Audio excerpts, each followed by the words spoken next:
Oremos. Padre, oramos a ti dándote gracias, Señor, por estar aquí reunidos, Señor. Y gracias aún, Padre, por aquellos que sin poder venir están dando seguimiento, Señor, a este culto, a este templo, a estas actividades, Señor, que no son otra cosa que actividades de adoración, Señor. Porque si oramos a ti, Señor, si cantamos a ti, Señor, si predicamos tu palabra, todo esto lo hacemos con el propósito de honrarte y adorarte, Señor. Sabemos que siempre recibimos más de lo que podemos darte a ti o ofrecerte, Señor, pero nuestro deseo ciertamente, Padre, es agradarte y claro que queremos tu bendición, Señor, pero queremos agradarte, Padre, y este es el propósito de que te celebremos cultos, rindamos cultos a ti en este domingo, en la mañana, en este mes de septiembre. Pedimos, Padre, que tú bendigas este tiempo especial de predicación, como solamente tú puedes hacerlo, Señor, para que no sean palabras de letra muerta que caigan en el olvido, sino que tú las traigas, Señor, a nuestras mentes y corazones en el momento apropiado, y que posiblemente, Señor, sean usadas por ti también, de acuerdo a tu voluntad, para que cambiemos nuestras actitudes, Señor, nuestras disposiciones del corazón, Señor, y de esta manera podamos, Señor, ser objeto de tu misericordia y de tu gracia. Te pedimos que nos dirijas en cada palabra, en cada verbo, en cada frase, Señor, en cada pensamiento, Padre, en el nombre del Señor Jesucristo. Amén. Amén. Vamos entonces a Mateo capítulo 6, versículo 19. No os hagáis tesoros en la tierra, donde la polilla y el orín corrompen y donde ladrones minan y hurtan, sino haceos tesoros en el cielo, donde ni la polilla ni el orín corrompen y donde ladrones no minan ni hurtan. Porque donde esté vuestro tesoro, allí estará también vuestro corazón. La lámpara del cuerpo es el ojo. Así que si tu ojo es bueno, todo tu cuerpo está lleno de luz. Pero si tu ojo es maligno, todo tu cuerpo estará en tiniebla. Así que si la luz que en ti hay es tinieblas, ¿cuántas no serán las mismas tinieblas? Ninguno puede servir a dos señores, porque aborrecerá a uno y amará al otro, o estimará a uno y menospreciará al otro. No podéis servir a Dios y a las riquezas. Por tanto os digo, no os afanéis por vuestra vida, que habéis de comer o que habéis de beber, ni por vuestro cuerpo, que habéis de vestir. ¿No es la vida más que el alimento y el cuerpo más que el vestido? Mirad las aves del cielo, que no siembran, ni ciegan, ni recogen en granero, y vuestro Padre Celestial las alimenta. ¿No valéis vosotros mucho más que ellas? ¿Y quién de vosotros podrá, por mucho que se afane, añadir a su estatura un codo? Y por el vestido, ¿por qué os afanáis? Considerad a los lirios del campo cómo crecen. No trabajan ni hilan, pero os digo que ni aun Salomón con toda su gloria se vistió así como uno de ellos.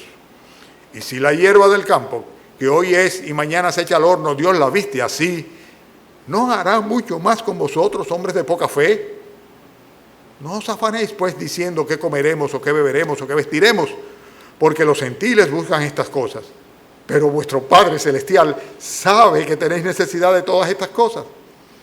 Mas buscad primeramente el reino de Dios y su justicia, y todas estas cosas os serán añadidas. Así que no os afanéis por el día de mañana, porque el día de mañana traerá su afán. Basta a cada día su propio mal. Evidentemente, en medio de este discurso de las bienaventuranzas o del sermón del monte, el Señor comienza a hablar de una serie de cosas que deben ser prioritarias en la vida de un creyente. Y es importante poner énfasis en esto, porque las prioridades son ciertamente las que determinan, escuchen bien lo que estoy diciendo, las prioridades son las que determinan la manera como nosotros repartimos nuestros afectos. Por lo general, lo que uno más ama es lo que más quiere y es lo que prioriza, ¿verdad? Entonces, es importante que nosotros tengamos nuestros afectos en el lugar correcto, puestas en las cosas que de verdad valen la pena apreciar, que valen la pena amar, que vale la pena ciertamente tener un afecto positivo hacia ellos. Otra cosa que es importante en cuanto a las prioridades es el hecho de que las prioridades van sin lugar a duda a determinar la distribución que nosotros hacemos de las horas y los segundos que el Señor nos permite vivir sobre la faz de la tierra, o sea, la distribución de nuestro tiempo. Por lo general, nuestra ocupación, ¿verdad?, se se, se dedica, o sea, fundamentalmente a aquellas cosas que para nosotros son importantes y distribuimos nuestro tiempo dándole prioridad y dedicándole mayor parte de ese tiempo a aquellas cosas que ciertamente apreciamos y que ciertamente amamos. Y consecuentemente, las prioridades que nosotros tengamos van a determinar la manera como nosotros distribuyamos el tiempo. Una prioridad incorrecta va a traer como consecuencia el hecho de que desperdiciemos el tiempo de vida que el Señor nos da haciendo cosas que realmente no trascienden y que no deberían de dedicarnos, no deberíamos de dedicarnos a ello. Otra cosa importante en cuanto a las prioridades es el hecho de que las prioridades van a definir necesariamente la actitud que tenemos en la vida frente a lo que son las personas, los valores y los principios. Yo recuerdo que en días pasados estaba conversando con unos amigos de contemporáneos nuestros diciendo que, eso fue antes de las elecciones, que ya realmente no había ningún tipo de principios o valores que enarbolaran aquellos partidos políticos, aquellos movimientos políticos o sociales, porque realmente ya no había ningún tipo de inquietud social como lo había en la época nuestra, en la cual había un sentimiento generalizado de justicia social y una serie de cosas, lo que fue caldo de cultivo muchas veces para que doctrinas como el comunismo pues pudieran cundir, o sea, regarse en América Latina. Pero sea como sea, había una serie de principios, una serie de valores, ¿verdad?, que venían como consecuencia de que eran prioritarios en la población. Y nuestras prioridades van a determinar, sin lugar a duda, la actitud que nosotros tenemos en la vida en cuanto a las diferentes personas, los valores y los principios que enarbolemos. También, hermanos, las prioridades van a determinar, sin lugar a duda, lo diligentes que seamos en las cosas. En otras palabras, vamos a dedicar esfuerzo, talento y tiempo y pasión en aquellas cosas que realmente son importantes para nosotros.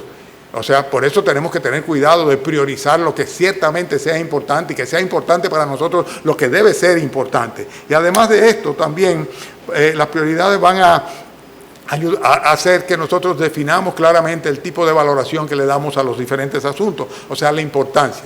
Si una cosa no es muy importante para ti, o sea, no va a tomar un lugar de prioridad y consecuentemente tú vas a estar manifestando con esto el hecho de que para ti eso no tiene ningún tipo de valor. Por otro lado, también las prioridades van a determinar la tranquilidad, por así decirlo, o la paz y el equilibrio mental y emocional que tengamos en nuestras vidas. O sea, una persona que tiene prioridades correctas va a ser una persona ecuánime, va a ser una persona que no se va a dejar mover fácilmente de lo que han sido sus prioridades, sus determinaciones, y cuando vengan los embates de las urgencias o las emergencias, de lo imprevisto, pues son personas que van a poder mantener la ecuanimidad.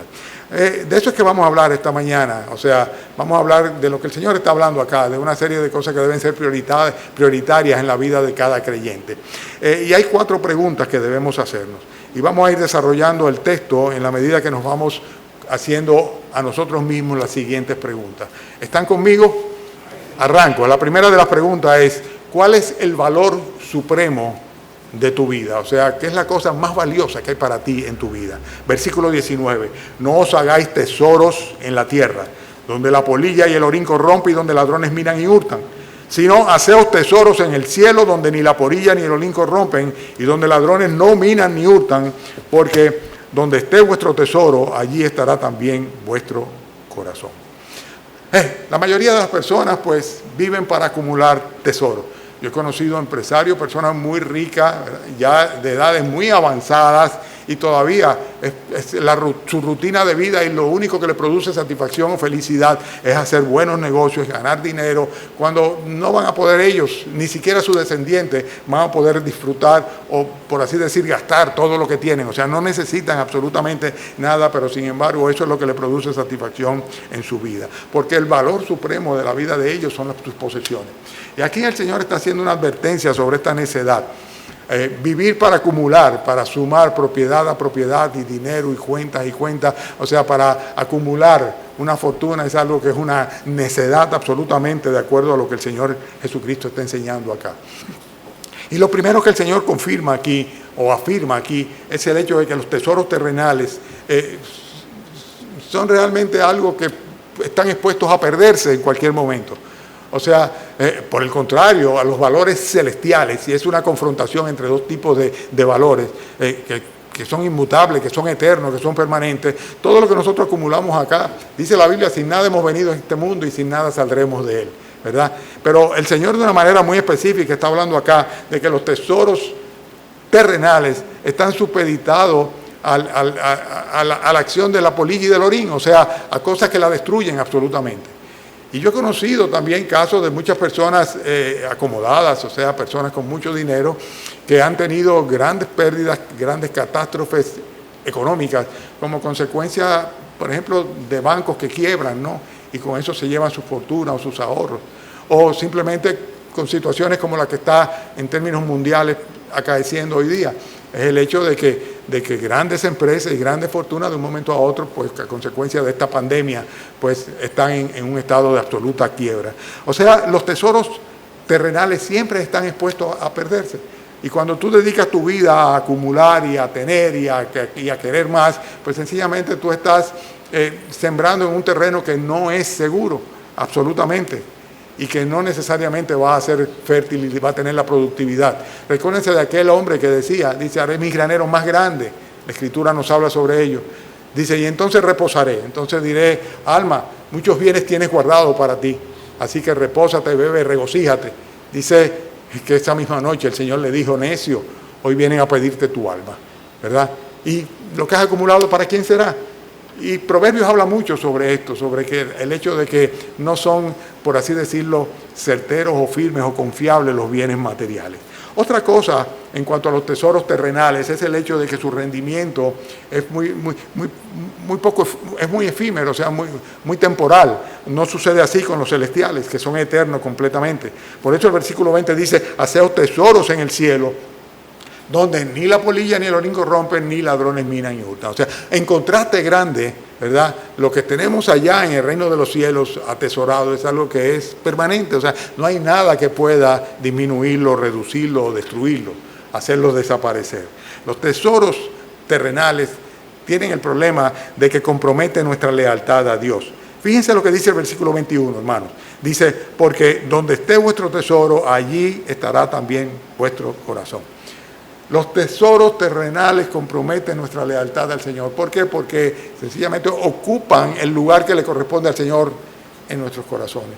Cuando una persona cifra su expectativa, su esperanza, dedica su vida, consagra su tiempo a los tesoros terrenales, o sea, a las posesiones, a tener, a ganar, a acumular o a disfrutar simplemente del fruto de estas labores que producen bienes terrenales, pues sencillamente va necesariamente su corazón a inclinarse en esa dirección y va a traicionar la sincera fidelidad a nuestro Señor Jesucristo.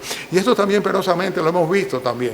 Hemos visto personas que mientras estuvieron en escasez, en pobreza, pues eran fieles al Señor y se gozaban en depender del Señor. Y luego entonces, en la medida que el Señor les fue prosperando, si podemos llamarle así, ¿verdad? Pues se fueron alejando. ¿Por qué? Porque estaban muy ocupados, porque tenían mucho trabajo que hacer, porque tenían muchas cosas que atender, porque necesariamente las riquezas demandan atención, las posesiones demandan atención, una atención que debe estar dedicada fundamentalmente a nuestra adoración a Dios.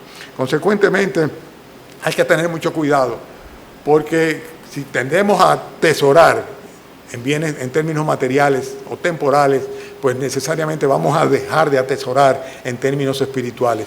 Y en el lugar donde esté nuestro tesoro es donde va a estar nuestro corazón. Si esto es lo que nos interesa, bueno, está bien. Si el Señor es misericordioso, a lo mejor te da 70, 80 años, ¿verdad? Pero después, ¿qué? Y aún en este tiempo, no te confíes mucho, porque tú no sabes cuándo el orín o la polilla va a echar por tierra todo aquello por lo cual tú te has esforzado y has traicionado, ¿verdad?, tu corazón, dirigiéndole a la devoción al dinero. De eso es que está hablando el Señor aquí. Ahora, es interesante que esta advertencia está dándole al Señor a una población de personas que no eran ricos. O sea, dice en Lucas que fue una multitud de personas que se acercó al Señor Jesucristo cuando Él comenzó a predicar el Sermón del Monte. Dice una gran multitud. Y ahí había de todo, o sea, había de todo, había personas ricas como había una gran mayoría que eran personas pobres. En otras palabras, el mensaje no tiene que ver con que si tú eres rico, tú eres pobre, si tú tienes posesiones o no tienes posesiones. El problema está en el hecho de que si tú priorizas, si tú dedicas tu atención, tu tiempo, tu vida a simplemente producir bienes temporales, dices, tu corazón va a ir en esa misma dirección y vas a estar traicionando a nuestro Señor Jesucristo. Por eso hay que tener mucho cuidado. La palabra tesoro es la palabra tesaurus, del griego, ¿verdad? Y se utiliza sobre algo que es un depósito que tiene mucho valor. Por ejemplo, cuando se habla de que una persona atesora, es porque valora aquella cosa que atesora.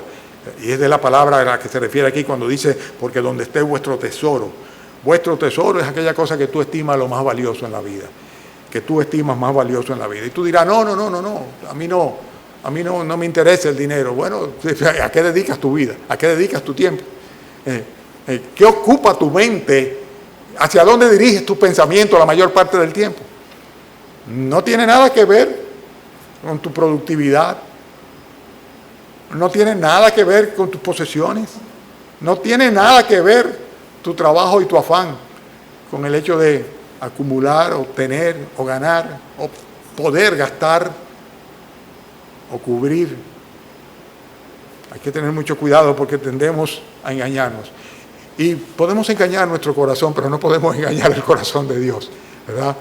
Y por eso la advertencia del Señor, mucho cuidado de hacerse tesoros aquí en la tierra, dice, porque entonces el corazón va a estar aquí en la tierra. Y en el tiempo que estamos aquí, si somos creyentes, si somos cristianos, ¿dónde debe estar nuestro corazón? En el cielo. Debe estar en el cielo. Nuestros pies deben estar en la tierra. No estoy diciendo que no, ¿verdad? Pero nuestro corazón debe estar en el reino de los cielos. Hermanos, tenemos que tener nuestra prioridad grande. El valor supremo de nuestra vida no puede ser de ninguna manera el tener un patrimonio terrenal. El valor supremo de nuestra vida tiene que ser necesariamente el que nosotros podamos tener un patrimonio celestial. Ahora se está hablando de la declaración jurada de bienes. Y vendría una pregunta, ¿verdad? O sea, si tú tuvieras que presentar una declaración jurada de bienes celestiales, ¿cuál sería tu patrimonio? ¿Cuál sería tu patrimonio?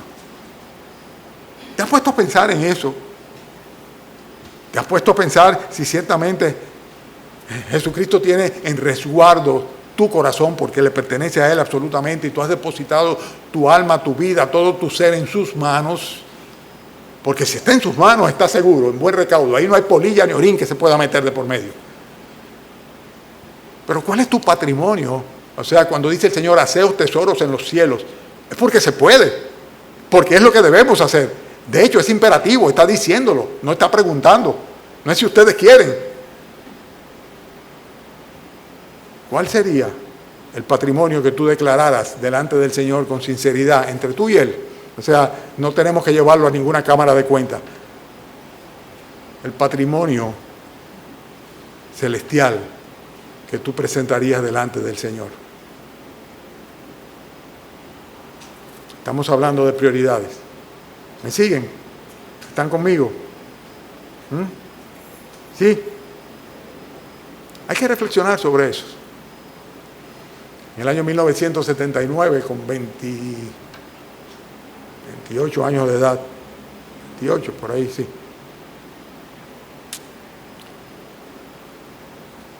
Habiéndome preparado para llevarme el mundo por delante, conocí el Evangelio. Y tuve que hacerme ese cuestionamiento. ¿Cuál es mi prioridad? ¿Cuál es mi prioridad? Voy a dedicar mi vida en la dirección en la cual la planifiqué a hacer dinero, a hacer riquezas. ¿Va a ser eso el fin, el propósito de mi vida? Tú dirás, no, también, lógicamente, formar una familia, sí. Formar una familia y todavía tener un argumento adicional para poder dedicarme más al trabajo y la productividad por el bienestar de mi familia. Segundo punto, o segunda pregunta que debemos hacernos, siempre dentro de la temática de las prioridades, ¿verdad? Las prioridades que el Señor está poniendo aquí en orden. Es la siguiente. La primera fue, ¿se recuerdan? ¿Cuál es el valor supremo de tu vida? ¿Qué es lo que tú más valoras en tu vida? La segunda es, ¿hacia dónde diriges tu mirada o cuál es tu visión? ¿Cuál es tu visión? ¿Cuál es tu visión? Versículo 22, la lámpara del cuerpo es el ojo, así que si tu ojo es bueno, todo tu cuerpo estará lleno de luz. Pero si tu ojo es maligno, todo tu cuerpo estará en tinieblas. Así que si la luz que hay en ti es tinieblas, ¿cuántas no serán las mismas tinieblas? Cualquiera diría, bueno, estos dos versículos como que parecen estar fuera de contexto. No están fuera de contexto, están exactamente en el lugar donde tiene que estar, entre el 21 y el 24. Porque fíjense que vuelve y retoma el Señor el tema de las posesiones cuando dice, versículo 24, ninguno puede servir a dos señores. No podéis servir a Dios y a las riquezas. O sea, está hablando de lo mismo. Está hablando de que la visión de cada uno de nosotros va a determinar necesariamente la condición de nuestros corazones, de si estamos en luz o estamos en tinieblas. Nuestra prioridad, nuestra ambición, nuestro deseo, va ciertamente a evidenciar si estamos en luz o en tinieblas. ¿Hacia dónde estamos fijando nuestra vista? ¿Cuál es nuestra perspectiva? ¿Qué es lo que vemos por delante de nosotros? Eso es lo que está diciendo acá. O sea, si vemos, si nuestros ojos realmente no tienen de ninguna manera la gracia y el favor de Dios, no podemos estar llenos completamente de luz. Y consecuentemente tendremos ojos malignos mientras nosotros estemos viendo nuestras vidas y la perspectiva hacia adelante a través de los bienes temporales que podamos adquirir. Va necesariamente a influir en nosotros. Nosotros tenemos que enfocar nuestra vista, ¿verdad? Y tenemos que enfocar nuestra vista en buscar y en servir a nuestro Señor Jesucristo. Porque si no hacemos esto, vamos a estar enfocando nuestra vista en servir al príncipe de las tinieblas. ¿Qué expresión tan fuerte esta? Así que si la luz que hay en ti es tinieblas, ¿cuántas no serán las mismas tinieblas? Hermanos, ¿cuál es tu visión? Y si eres una persona joven, debes cuestionártelo desde ya. Y si eres una persona adulta, pues más bien reflexiona sobre cuál ha sido tu visión, ¿verdad? ¿Qué tipo de ojos has tenido? Y si han sido ojos benignos o malignos en función de hacia dónde tú has dirigido tu mirada. O nos enfocamos, vuelvo y reitero, en buscar y servir al Señor Jesucristo, o estaremos sirviendo al príncipe de la oscuridad de las tinieblas. Hay una tercera pregunta, que es la del versículo 24, cuando dice, ninguno puede servir a dos señores, porque aborrecerá al uno y amará al otro, o estimará a uno y menospreciará al otro. No podéis servir a Dios y a la riqueza. ¿Cuál usted cree que es la pregunta que se deriva de este versículo? ¿A quién tú has escogido servir? Esa es la pregunta, la tercera pregunta. ¿A quién tú has escogido servir? Porque eso a uno o al otro. Tú dirás, no, a ninguno de los dos. No se puede a ninguno de los dos. O estás sirviendo a Dios o estás sirviendo a las riquezas. O estás estimando a uno y menospreciando al otro, o estás amando a uno y aborreciendo al otro. Porque no se pueden las dos cosas. Y ese es el grave error que muchas veces tenemos los padres, que queremos darle lo mejor a nuestros hijos y queremos que tengan todos los bienes temporales, materiales, etc. Y además de eso queremos también que ellos tengan como prioridad en su vida la salvación de sus almas y la devoción a Dios. Y saben una cosa, por lo que yo veo aquí, dice la palabra de Dios que no se puede. Uno se convierte en siervo necesariamente de aquellas cosas a las cuales sirve. La palabra que se utiliza aquí cuando dice ninguno puede servir a dos señores es la palabra douleusin, que es de donde viene doulos, que significa esclavo, ya lo sabemos todos nosotros, ¿verdad? Y la palabra señores es la palabra kurios, que significa amos. Amo. En otras palabras, lo que está diciendo el Señor aquí es que las riquezas por lo general van a inclinar la balanza de nuestra devoción a Dios o a favor de Él o en contra de Él. Por eso es que hay que tener mucho cuidado. Miren cuál es la conclusión del versículo. Es imposible, o sea, no se puede servir a Dios y servir a Mamón. Mamón es la palabra que se utiliza ahí donde dice riquezas. Y era el dios, o el ídolo, mejor dicho, del dinero, de la riqueza o de las posesiones. El dinero, las riquezas se convierten en un ídolo. Lo son. Es cierto que el Señor nos da todas las cosas en abundancia para que las disfrutemos, todas las cosas que Él quiere darnos y que necesitamos, pero no necesariamente todas las cosas que nosotros deseamos. Y el problema es que no podemos de ninguna manera permitirnos el lujo de que entre un conflicto entre nuestra devoción y nuestro amor a nuestro Señor, a nuestro Curios, y nuestra devoción y nuestro amor al dinero, a las cosas temporales. Más rico es aquel que no necesita que aquel que tiene mucho. Hay que tener mucho cuidado con esto, hermano. Las riquezas por lo general lo que hacen es trastocar la objetiva valoración que nosotros podemos darle a las cosas materiales. O sea, no le damos la valoración correcta a las cosas materiales. Por eso dice el versículo 25, dice, el 1 de Timoteo capítulo 6, que la raíz de todos los males es ¿qué? Dice el amor al dinero, el cual codiciando algunos se extraviaron de la fe y fueron traspasados de muchos dolores. Y Proverbios nos enseña que el proverbista decía, no me des riqueza ni pobreza. Dice, manténme del pan necesario, no sea que me sacie y te niegue y diga quién es Jehová, o que siendo pobre, hurte y blasfeme el nombre de mi Dios. Las riquezas esclavizan, no liberan. El problema es que una vez tú las tienes, ellas te poseen a ti porque tú tienes que sostenerlas y mantenerlas y no mantenerte de ellas. Es una realidad, es así. Los que tienen empresas, industrias saben que es así. O siguen adelante y siguen adelante y siguen adelante, o sencillamente se derrumba todo aquello por lo cual han trabajado. Las riquezas por lo general van a inclinar nuestra devoción a Dios en contra de Él, aborreciéndole a Él, y terminaremos simplemente menospreciándole y amando aquellas posesiones. Hay que tener mucho cuidado con esto. Entonces la tercera pregunta ya la vimos. La primera es cuál es el valor supremo de tu vida, la segunda hacia dónde diriges tu mirada o cuál es tu visión de la vida. Tercero, a quién has escogido servir, y la cuarta pregunta, a esto el Señor le dedica un buen párrafo desde el versículo 25 hasta el 32. ¿Cuál es la pregunta? Por tanto os digo, no os afanéis por vuestra vida. La pregunta es, ¿qué te produce ansiedad? ¿Qué te produce ansiedad? Voy hacia atrás. ¿Cuál es el valor supremo de tu vida? ¿Cuál es tu tesoro? Segundo lugar, tú dirás, mi familia, un momentito, cuidado. Cuidado, no te engañes.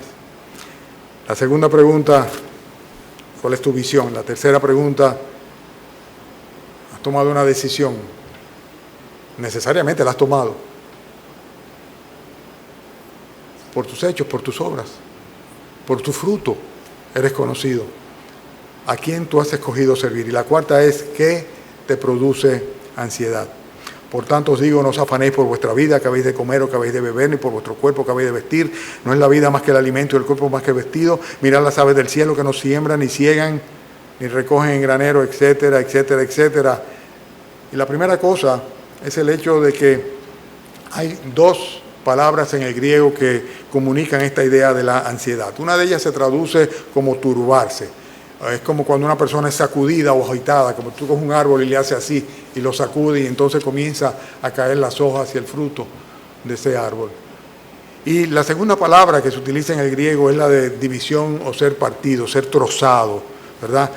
Que no es otra cosa que estar en un dilema. Ansiedad se comunica con estos dos conceptos, o eres sacudido o agitado, muchas veces circunstancias inesperadas, o prácticamente te encuentras con el corazón dividido, en una situación de dilema que no te deja estar tranquilo. Jesucristo habla mucho sobre la ansiedad. Nosotros vemos no solamente en este pasaje, sino hay otros más que no me gusta mucho brincar de un lado para otro, aunque a veces verbalmente refiero estos textos. Pero en este caso en particular, quiero poner énfasis en la causa de la ansiedad. Y no hay que especular. Si nosotros leemos el texto completo, podemos ver que en el versículo 30 dice cuál es la causa de la ansiedad. ¿Cuál es? A ver, ¿cuál de ustedes se da cuenta? Cuando dice, y si la hierba del campo que hoy es y mañana se echa en el horno, Dios la viste así, ¿no hará mucho más a vosotros? ¿Qué dice luego? Hombres de poca fe. Wow. Yo creo que más claro no puede estar. En el momento nosotros tratamos de buscar argumentos que justifiquen el estado de ansiedad. A mí me ha pasado siempre eso. Cuando me siento ansioso, pues yo comienzo a analizar con una mente muy analítica, ¿verdad? Lo que está pasando es esto, lo que está pasando. Pero en el fondo el Señor Jesucristo está diciendo, es un problema de fe. O sea, estáis en ansiosa inquietud como consecuencia de la falta de fe. Hombres de poca fe. Es un problema de fe. Y es lo que él desarrolla de una manera preciosa en estos versículos que nosotros estamos viendo esta mañana aquí, hermanos. Fíjense que la ansiedad, en primer lugar, dice el texto aquí, lo dice el Señor Jesucristo en su Sermón del Monte, es algo que es completamente innecesario.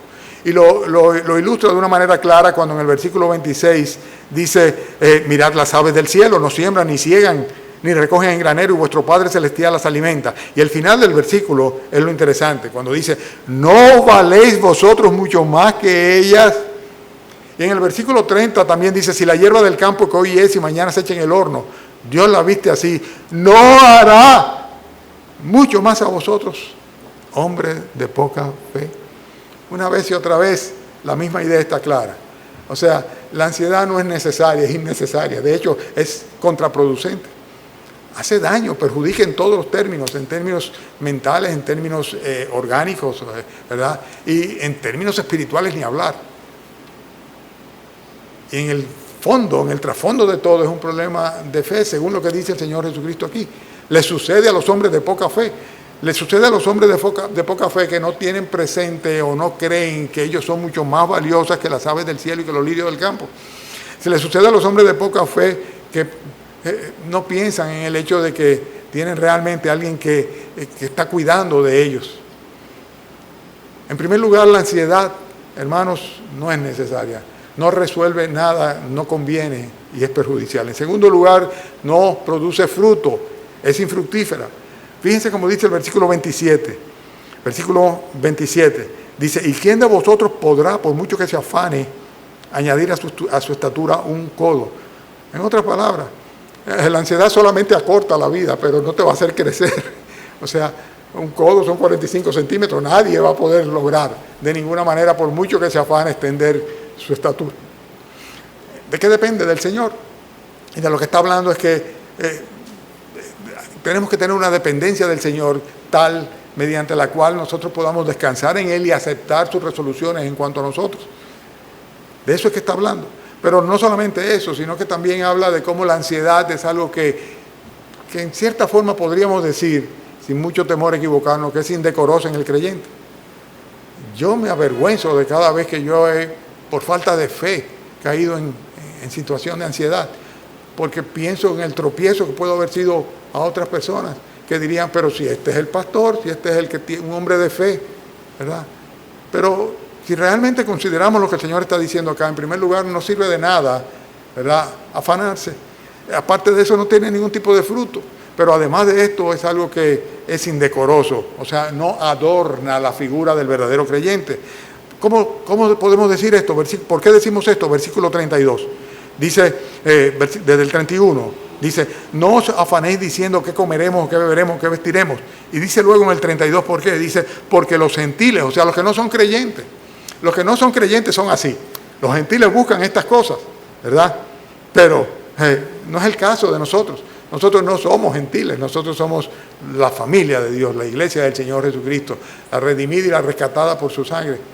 Nosotros tenemos la seguridad de ser parte del pueblo de Dios, de la nación del Señor, del Israel espiritual, de los redimidos de Jehová, de los habitantes del reino de los cielos. Consecuentemente, es incompatible completamente, además de indecorosa. Es indecorosa, eso es para los gentiles sí, pero los cristianos, en nuestra condición de hijos de Dios, tenemos que tener muy claro lo que dice el final del versículo 32. Pero vuestro Padre Celestial sabe, Él sabe que tenéis necesidad de todas estas cosas. O sea, el Señor sabe lo que necesitamos. El Señor sabe lo que necesitamos. Consecuentemente, la ansiedad, hermanos, es incompatible completamente con nuestra condición de hijos de Dios. Si tú no tienes a Jesucristo en tu corazón, es natural. Es más, yo diría que es saludable y es bueno que estés ansioso. Es bueno que el Señor haya inquietado tu corazón, que de un momento a otro tú veas que el mundo se te cae arriba y que tú caigas en crisis de ansiedad como consecuencia de la falta de seguridad que tienes, porque has puesto toda tu confianza en ti mismo y en tus saberes, en tus teneres, en tus tesoros. Pero si eres un hijo o una hija de Dios, eso hace la gran diferencia. Nuestra condición de hijo de Dios nos pone en una posición tal en el cual tenemos a un Dios omnipotente, todopoderoso, benigno, longánime, bueno y misericordioso, que está pendiente de sus hijos. Si vosotros, siendo malos, podéis dar buenas dádivas a vuestros hijos, ¿cuánto más vuestro Padre Celestial? Dice el Señor Jesucristo. Sencillamente se trata de presentar nuestras debilidades, nuestras necesidades y nuestras ansiedades delante de Él. Pero con la confianza absoluta y total de que en nuestra condición de hijos de Dios, que no somos como los gentiles, realmente la ansiedad no tiene razón de ser. No es razonable, aunque tú dirías, pero precisamente de eso se trata, de que una persona cae en ansiedad y pierde la capacidad de razonar, pero ciertamente no es razonable. No es razonable que vivamos en ansiedad. Es posible que en un momento dado venga, pero si hacemos acopio, ¿verdad?, de todas estas enseñanzas y todas estas promesas y todas estas realidades que son parte de la vida cotidiana del creyente, porque cada uno de nosotros sabe que no vive por sí ni para sí, pues entonces podemos ciertamente nosotros decir que la ansiedad es incompatible con nuestra condición de ser hijos de Dios. Hijos de Dios. Algunos tienen mucho temor a la muerte. Y eso les produce ansiedad.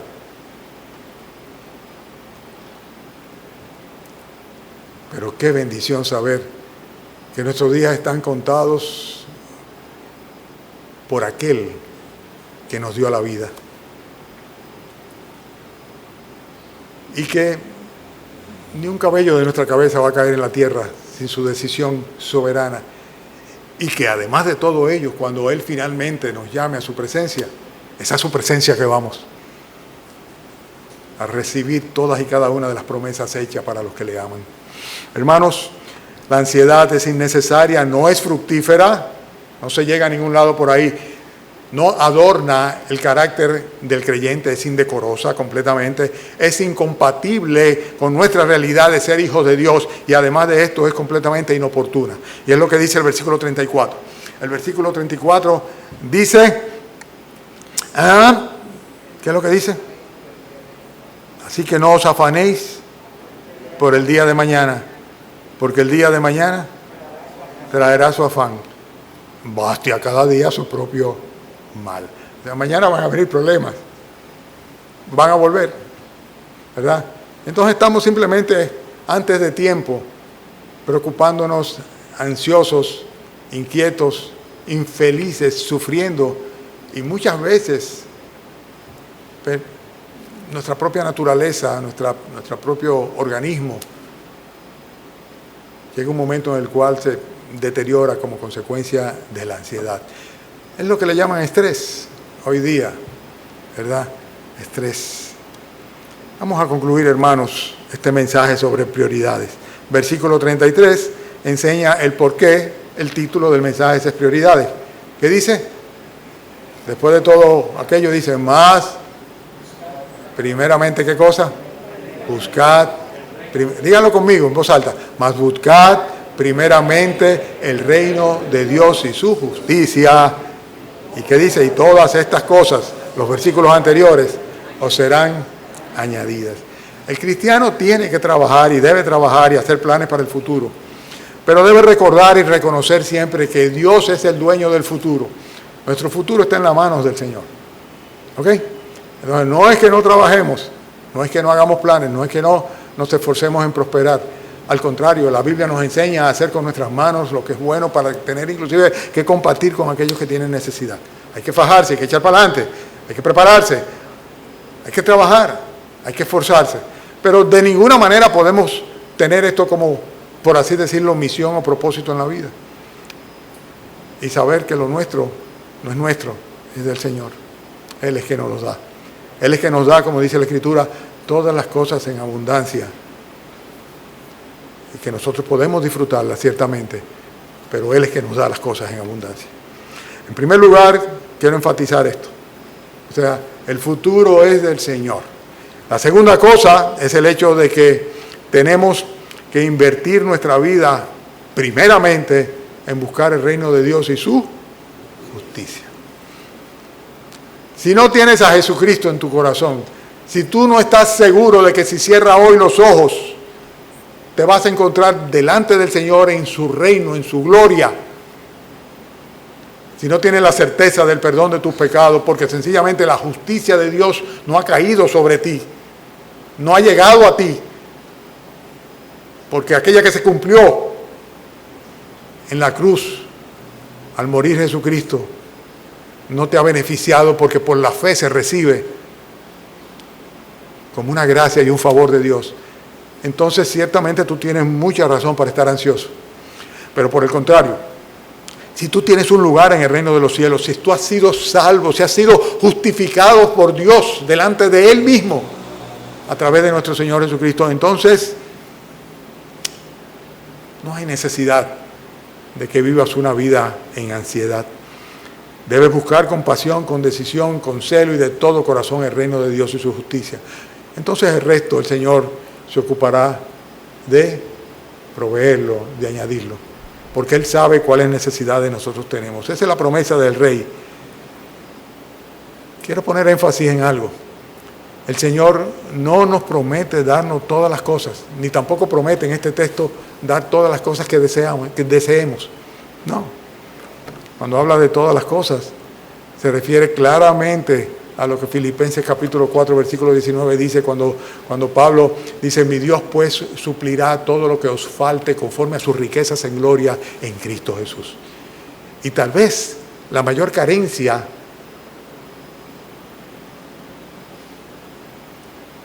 es de naturaleza espiritual en tu vida. Tal vez el gran ausente es Dios.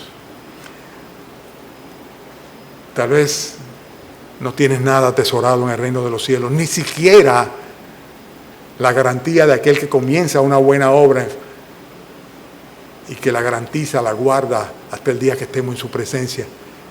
La buena obra que comienza en un ser humano pecador, depravado, perdido en sus pecados, el día que por fe recibe la iluminación del Señor para ver a Cristo clavado en una cruz por sus pecados y pide perdón y salvación al Señor.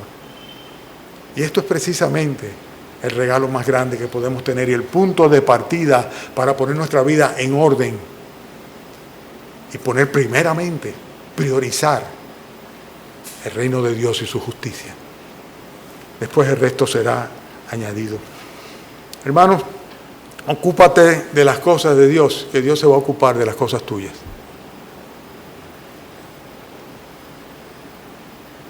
¿Se entendió? Ocúpate de las cosas de Dios y Dios se va a ocupar de las cosas tuyas. ¿Alguien dice amén?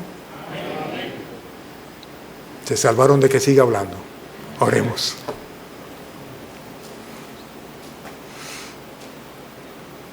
Tal vez este es el momento en el cual tú puedes dedicar tu vida al Señor.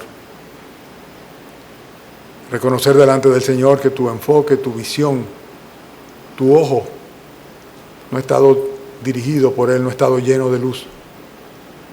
Y que todo tu esfuerzo, todas tus capacidades han sido dirigidas en el sentido contrario. Han sido proyectadas a esta tierra, a este tiempo, algo tan efímero como nuestra existencia terrenal, cuando hay una eternidad por delante de nosotros. Tal vez es el momento en el cual tú tengas que decirle, Señor, perdóname. Perdona mis pecados. Yo quiero tener un lugar en tu reino, Señor. Salva mi alma. Tal vez es el momento en el cual tú puedes pedirle al Señor Jesucristo que te justifique, para que conforme a la justicia divina tú puedas ser exento de la culpa del pecado. Y la muerte de Cristo sea suficiente para saldar tu cuenta. Pídele salvación al Salvador.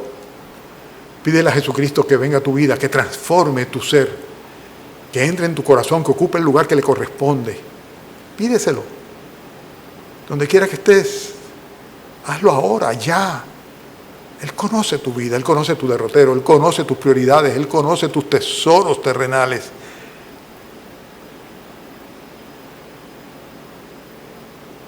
Comienza a hacer tesoros celestiales. Dedica tu alma y tu vida para la gloria de Dios. Recibe a Jesucristo, invítale, pídele misericordia y perdón. Confiésale tu fe en Él. Es ahora el momento. Ya. Busca primeramente el reino de Dios y su justicia. Luego lo demás será algo secundario y añadido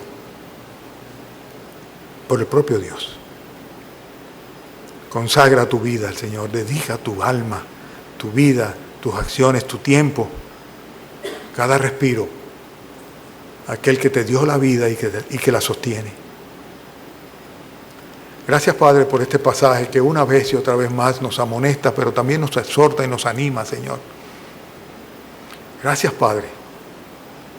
Bendice tu iglesia, la que está aquí en el templo y la que está fuera del templo. Y bendice, Señor, también a tu pueblo en las otras congregaciones donde hoy, este domingo, en este país, está siendo congregado. Ten misericordia de esta tierra, Señor. Cumple tu propósito con esta pandemia. Y sobre todo, Señor, cumple tu propósito con tu iglesia, Padre, con tus hijos.